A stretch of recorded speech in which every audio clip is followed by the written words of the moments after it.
and welcome to another episode of Conversation with a Chef. I'm Jo Ritty and I love sharing with you the conversations I get to have with talented and passionate chefs. It's the backstory, if you will, to the food they're putting up. I begin today by acknowledging the Wurundjeri Woiwurrung people and the Bunurong people of the Kulin Nation, traditional custodians of the unceded land where this conversation takes place, and I pay my respects to their elders past, present and emerging. When I first came across Raffaele Pelligra on Instagram, what struck me was his honesty.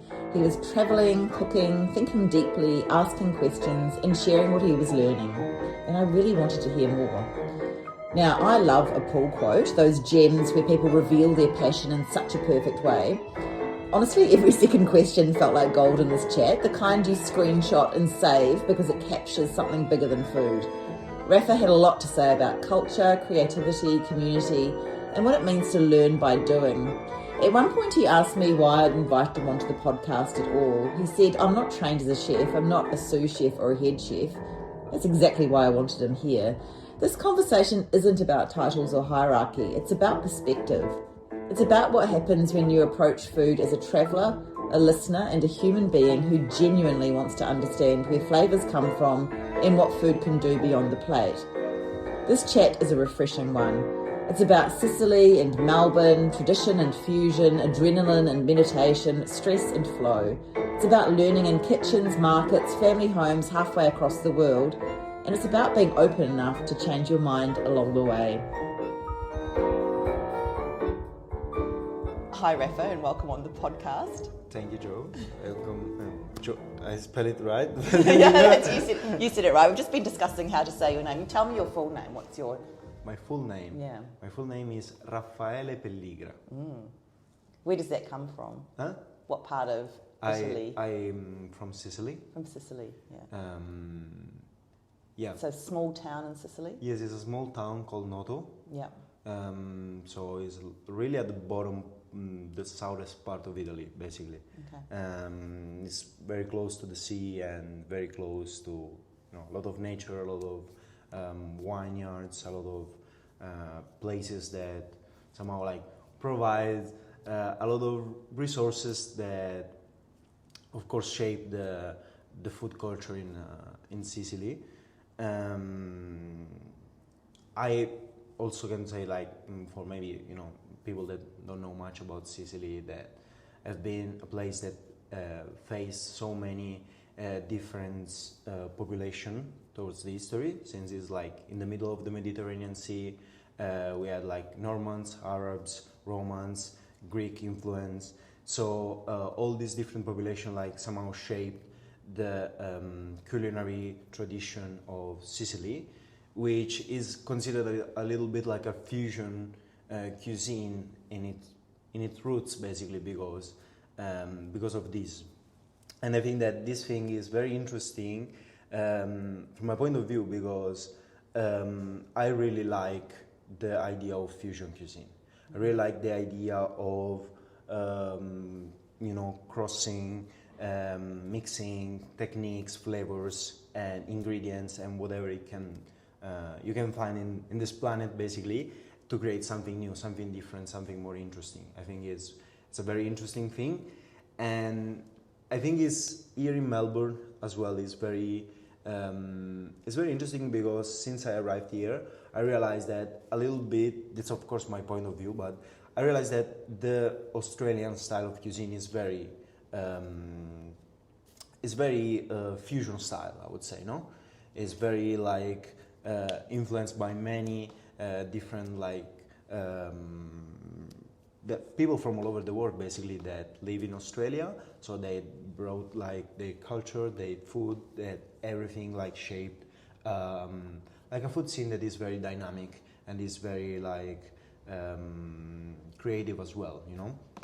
So I think this is a little bit of a parallelism between my roots and where I'm at the moment, and the things that I've been experiencing in between, even if of course there is still plenty of time and hopefully to experience more, but yeah, that's It's interesting that you say that, because I have the impression with, and I haven't been to Sicily. I've been to Italy, but not to Sicily. But that perhaps Sicilian or Italian chefs and people might be quite traditional in the way they cook. Are things changing, or are you quite different to people from home in your view of bringing all the different cuisines together? I think that for sure there is in Italy in general, but I think as well as in like South Italy that sometimes, I don't know, you can feel a little bit more overall, I would say a little bit more conservative type of society. I would say is like in general when it comes to food there is a lot of it feels like something very serious, very strict, something that it should be like this, otherwise it's not good, and it's funny one time when I used to travel, when I'm always around and people ask me like is that true that you Italian guys like get mad if someone like fucked up the carbonara or someone put pineapple on pizza? And it was yes, we do. Like, why are you so surprised? And people from like different culture, they were like, oh really, why you took it so seriously, like this is like why is that important, no?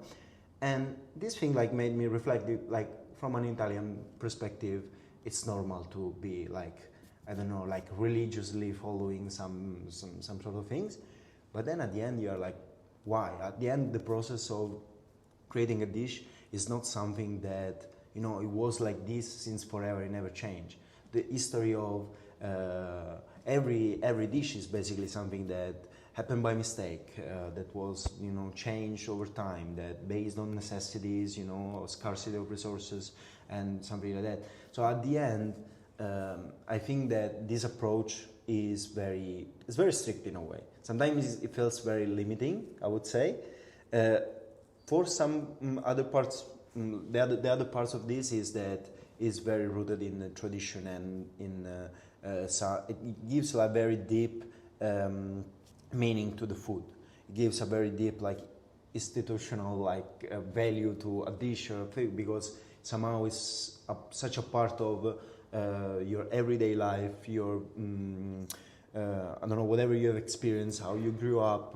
I would imagine like you grew up like eating pizza in that little like street food corner in your city, and then when you see like a pizza with pineapple, you feel like a little bit, I think there is the emotional like disrespect of how you grew up, like you are attached to that thing that is your comfort food, in one, and you can't think about that. But I think that it's a little bit limiting in that. Yeah, I would say that a little bit could be. Yeah. And so, growing up, were you always interested in? Well, you're Italian. I was going to say, were you always interested in food? But Italians are always interested in food, and families are very much about food, aren't they? So, were you cooking with your parents or grandparents or? So basically, what I really remember the most about like those moments where I really like got in touch with food in a deeper way when I was a kid. It was especially during Christmas time, when it's like with all my family, like the extended family. So you have your cousins, you have like all your relatives, and it's like it feels like it's not a day, it's not like 1 or 2 days. It feels like whole week or 2 weeks where the grandma house is still full of food and people are still like cooking and making things, and there is plenty. And then the next day you still have the things from probably 3 days before, because you cooked so much you couldn't finish, And that sense is like we are cooking a lot, but we are cooking a lot because the goal at the end, of course, is to eat well, but at the same time is to create that sense of space and community where all the family just spend nice time around. So I think that it's something that shaped my view of the food as like a medium for the human connection and the human process of socialization. I can speak. Socialization. Socialization.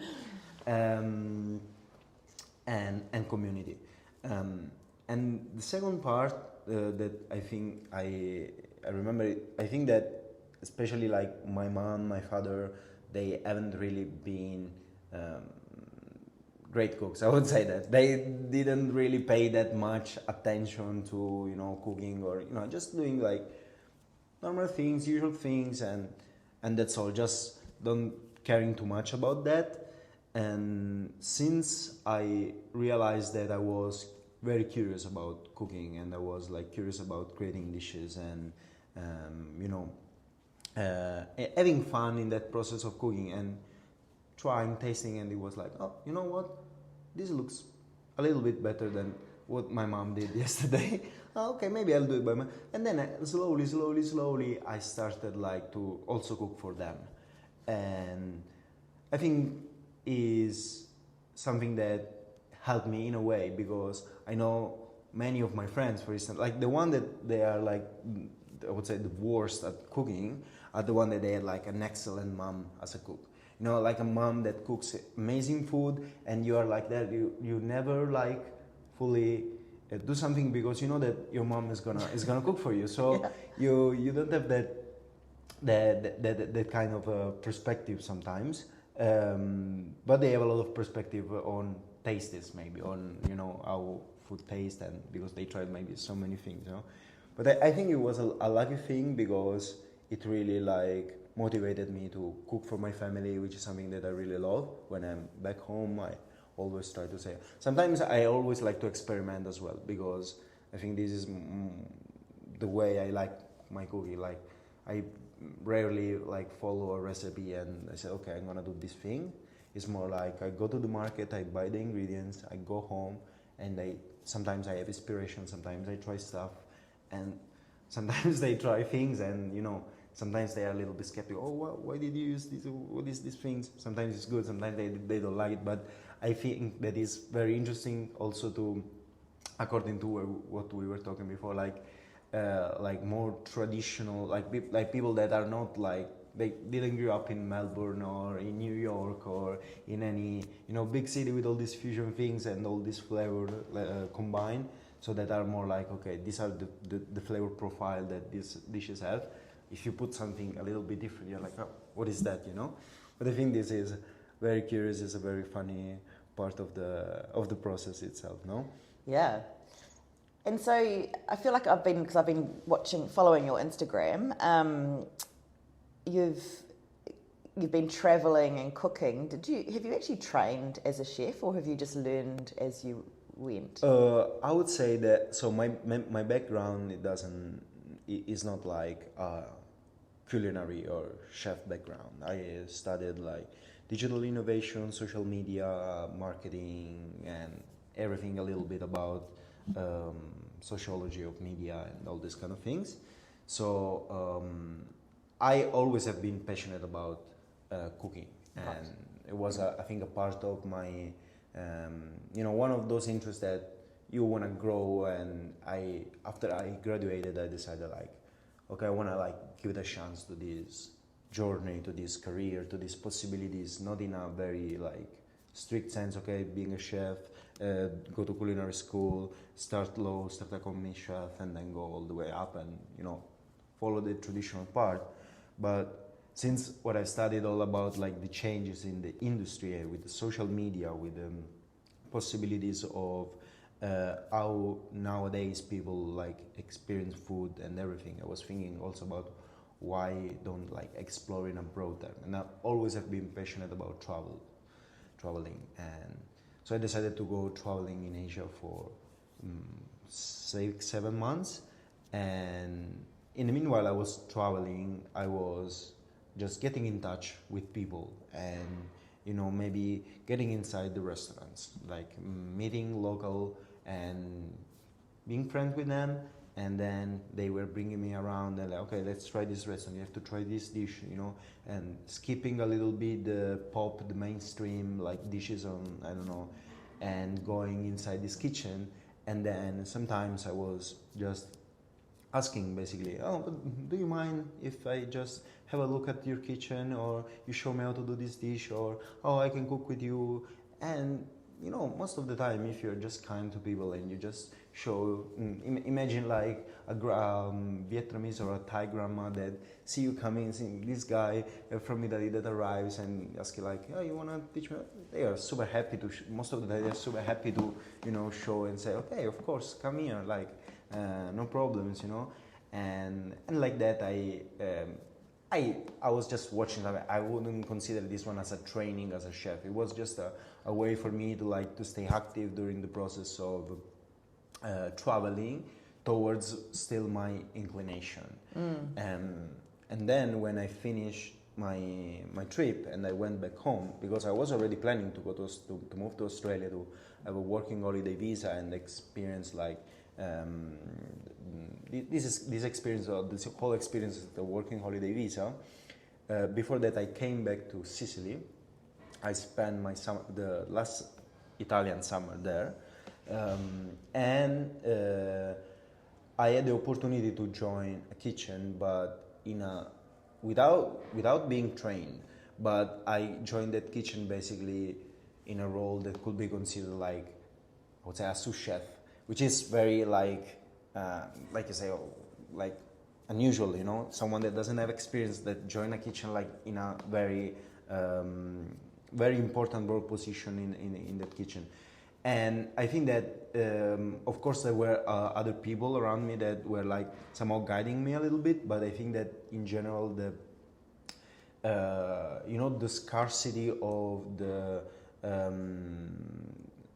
you know, the employees availability in terms of kitchen and everything sometimes put the businesses in a very like they don't have any choice. Like basically they had a chef that left and they were just in the starting of the season, and so I was there and you were, oh, can you cook pasta? And I said, yeah, I can cook pasta, I can do mains, I can do, like I knew how to do those dishes, but being inside the kitchen and running the operations and do all the things, I didn't have experience about that, so I had to learn like very quickly, very in a fast pace. But it was a very very nice experience, a very interesting experience, because I think that was a little bit the opposite of all the conventional path of other people, which is basically you start from the bottom position, you watch, you learn from people that have way more experience, because at the end it's true that if you want to learn, it takes time, and there are no shortcuts in the culinary field. Like,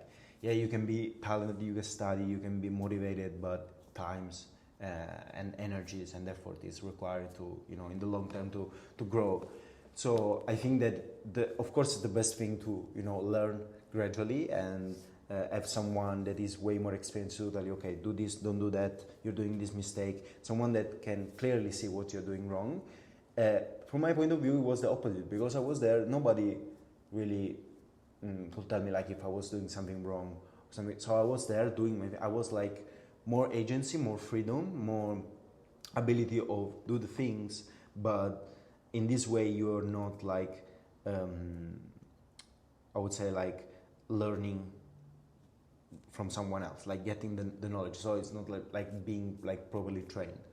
But I still think it was like a very valuable experience because of learning different other skill, which is like, you know, leadership and how to run, how to thrive in a fast-paced environment. Food costs, but that's right. So I was going to say, there's technique. Like there's, I'm always impressed that chefs kind of have hacks for things. Like they've just got easier ways of, I mean, obviously knife skills and all that kind of stuff, or working over charcoal. Like they're all things that are skills and techniques to learn.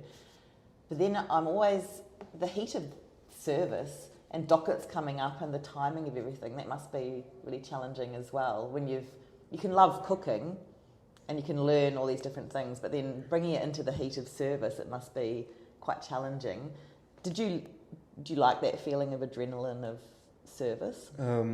I think that I really like it because it's like love and hate, in a sense that I think that when all the dockets prints out, like when you have to really organize your time, doing multitasking, do these kind of things, I think it's something that I basically somehow do a little bit in my everyday life. It's like my way of doing things is very like, okay, do this, do that, in very multitasking way. So I think that I'm more used to that type of, I would say, working process. But at the same time, it really like rise your, I don't know, your cortisol level, like your stress hormones, in a way that you may get nervous. You get like, and you can easily get in a situation when, you know, maybe you made a mistake, you burned something is late, so you were like thinking about timing of like making all these dishes out of together, but then you fucked up something, and then you have to recover, but then you also lost the time for the other thing. So you're in this situation where you know, a lot of things can happen. And I think the kitchen is a constant training for, first of all, like learning how to do problem solving, because it's basically problem. There always have been like some problem, you know, like sometimes it can be a technical problem, it can be like you run out of something, it can be an allergy suddenly, or a change request. It can be anything, and you have to solve that problem in the easiest way possible, in the quickest way possible, trying to, you know, being professional at the same time. And at the second thing is I think the mental aspect, like your ability to keep your calm and keep your peace, because at the end I think that if you enter in this state of rushing and doing everything to you're too nervous, and you're in this state of like it's not very like positive activation, you know. When you're in that state, maybe you're not working in the best way. I'm sure you're not working you're carrying stress. Even if you finish the service, I think you're carrying stress, and you're like, it's not good overall for yourself. But I think if you learn how to, you know, relax a little bit, even under pressure, like you say, okay, I have 100 things that I have to go out, and I'm in the shit probably, but I'll do it like step by step. I'll try to do the things. I stop like a few seconds, basically to breathe, and then keep going, you know. And I think this is something that is very helpful, because it allows you like to then do the job and do it in a more like relaxed way, even if it's busy. And the last thing that I really like about that is, so these are more the challenges, like the things that it really challenged me in this process. But another thing that I really like is that when you're busy, especially when you're in a very busy service, it's so easy for your mind to enter that like flow state. So you're really focused on what you're doing. You are fully involved in that process, that you don't have time in your mind to think at anything else. And it's some sort of like some like form of like meditation, or like deep focus that translate into the work. And I think that is very nice. It's a very nice feeling when you're completely focused on doing something, and your mind is not like going all over the places, random thoughts, things.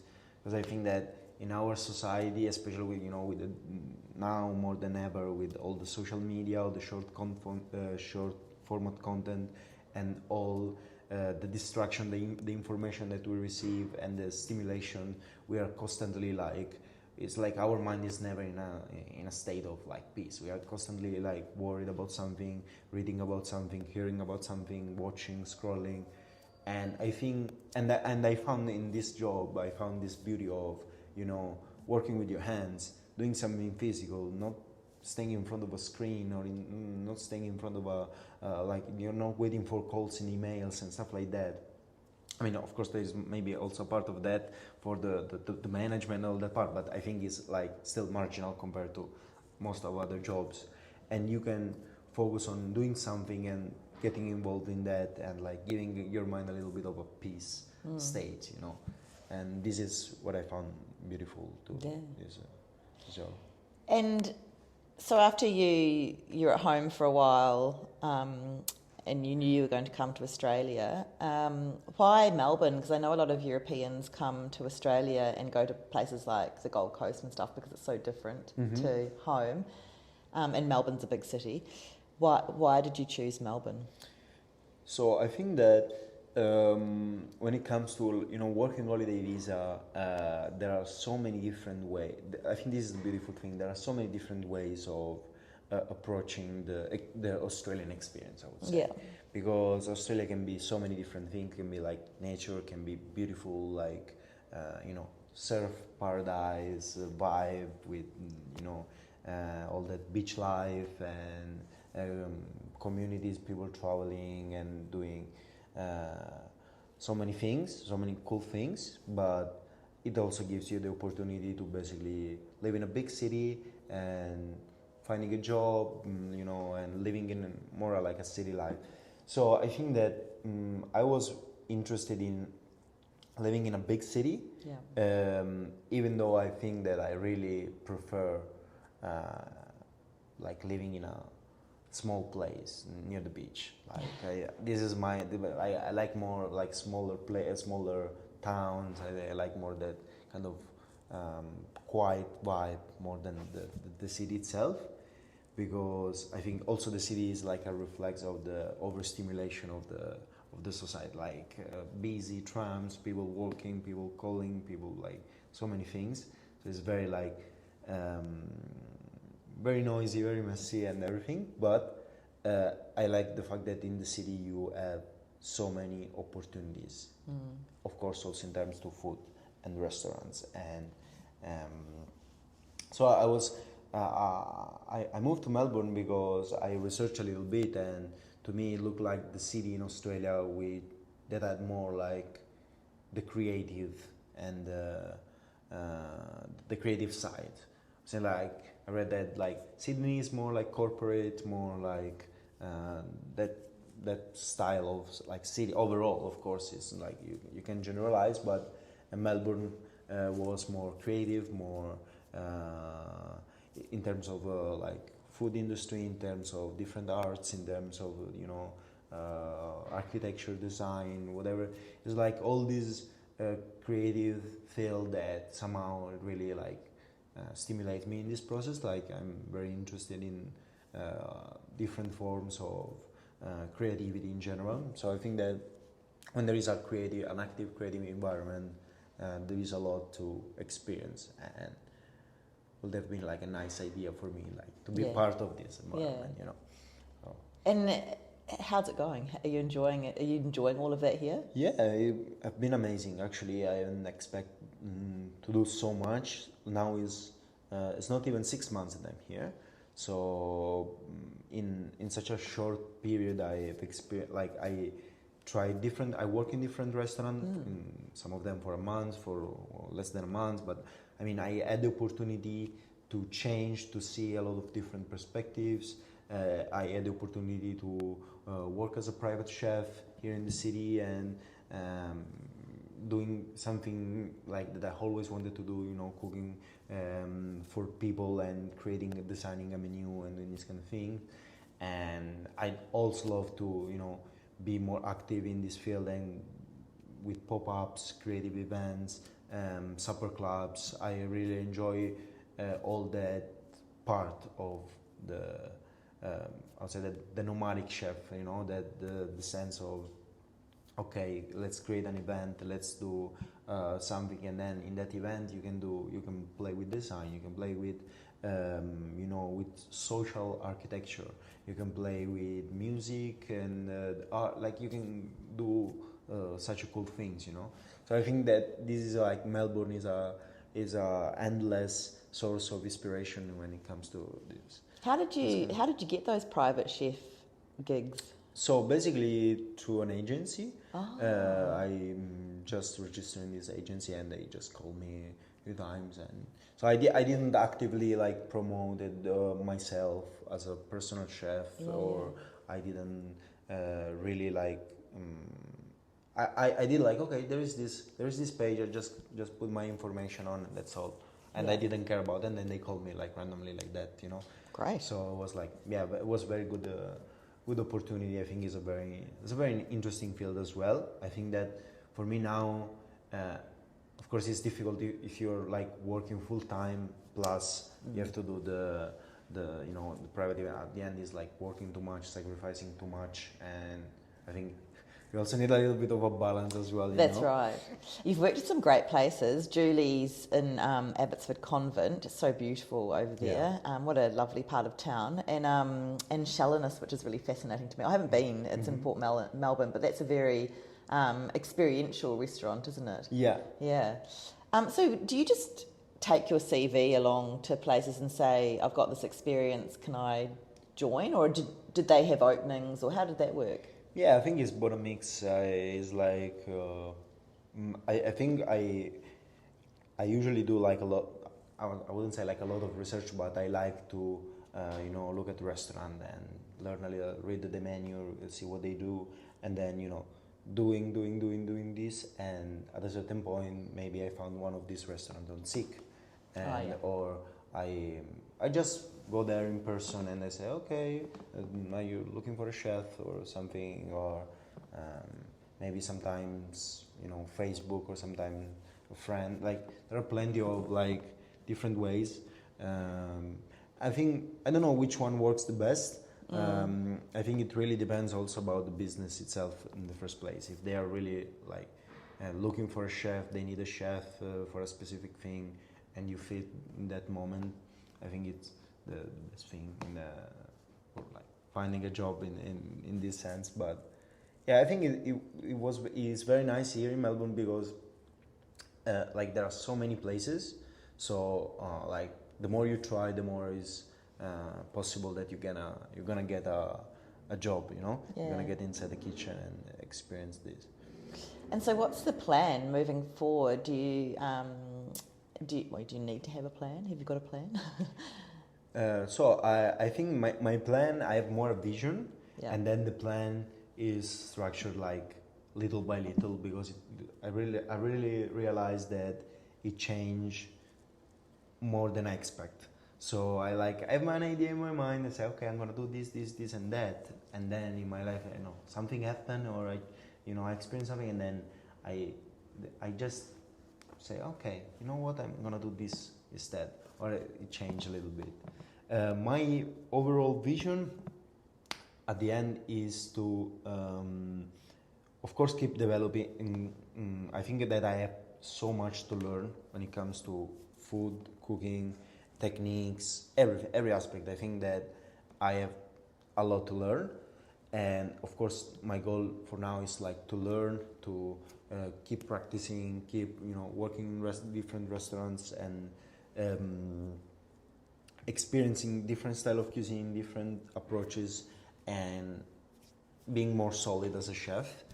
But at the same time, I also still planning to travel a lot, and I want to keep doing the things that I was doing during my previous travel, in a more like I would say professional way. So in a way that involves a little bit more the professional side. So it's not only about just basically, I would say, like having a holiday or a trip and then you cook something, or you do organize something just for the fun of it, but make it more like a side job that you can do while traveling. So like having a part of the trip when you're exploring, when you're experiencing, and then another part when you are like creating something in that place. I think this is one of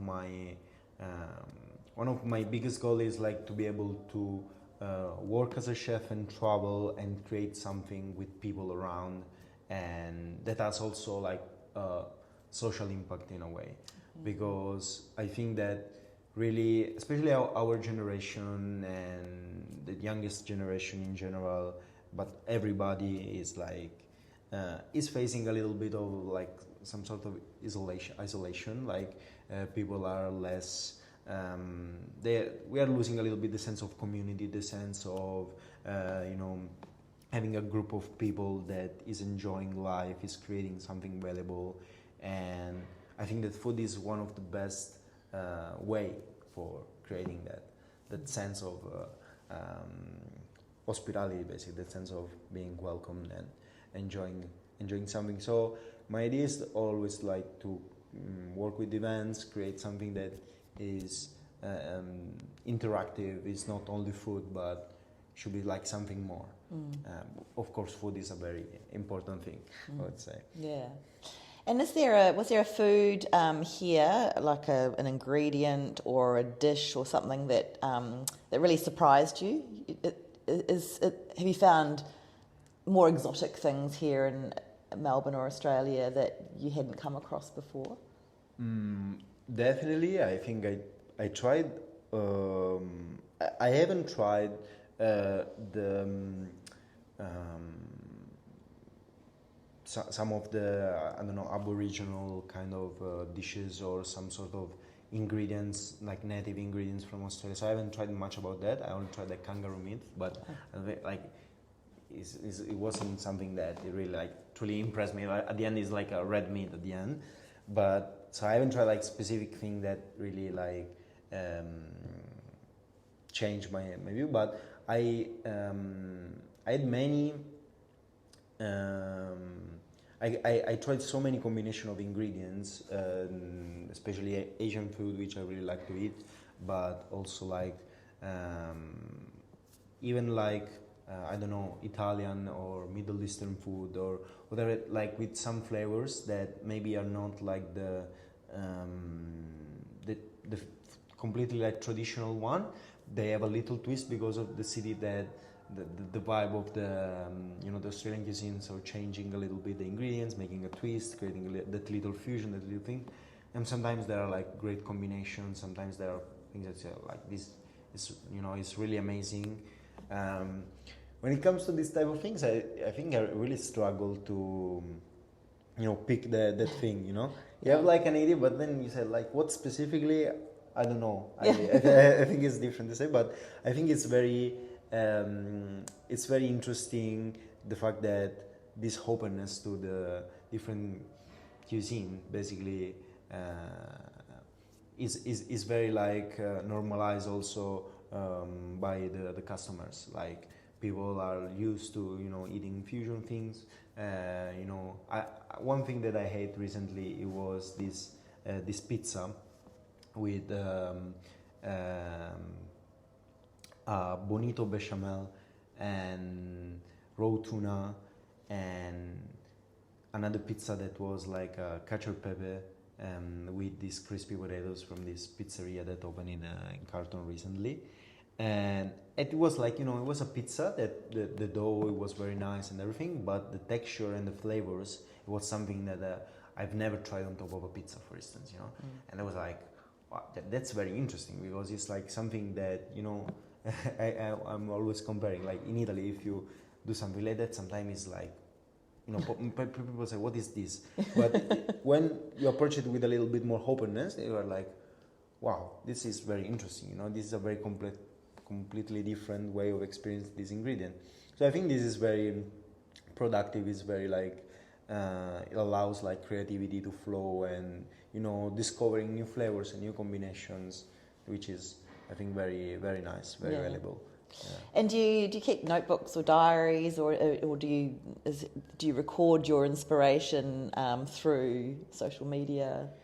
I usually in the last period, what I'm doing the most is taking pictures of almost every dish that I do. I like to take very detailed picture, and I realized that this is not probably the best way to remember some things, because sometimes you do something and say, okay, I know, but then you don't remember exactly what did you do. Yeah. And for me, I think it's difficult to keep track. Like I'm not very analytical in the way I usually do my things. So it's like I do that recipe. Maybe it's done forever. Like I will never do it again. Maybe it was amazing, but probably it's lost forever. It's once and that's all. Sometimes. Yeah. Like this approach, but sometimes I also try to. When I want to learn something and I want to say, okay, I want to learn this technique, I want to learn these things so that then I can recreate it, then I write it down somewhere, or I usually watch a lot of videos and save it, so that I can keep tracking of these things. Yeah. Nice. Great. Thank What's you. And keep posting on Instagram, because you've got a great, a very honest and generous way of sharing your thoughts and adventures and so on. So thank you. Thank you so much. It was a big pleasure. And to see you soon. I'm happy. Thank you so much for listening to this episode of Conversation with a Chef with Raffaele Pelligra.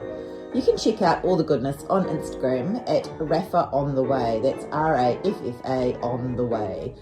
And if you'd like to hear more stories from other chefs, I'm also on Instagram at Conversation with a Chef. You can read this chat online at www.conversationwithachef.com, and of course you can follow me on Apple and Spotify podcasts. I would absolutely love it if you told a friend about my chats. I still think it's the best way to get these delicious stories out into the world. Once again, thank you so much for listening. Have a great day and bon appetit.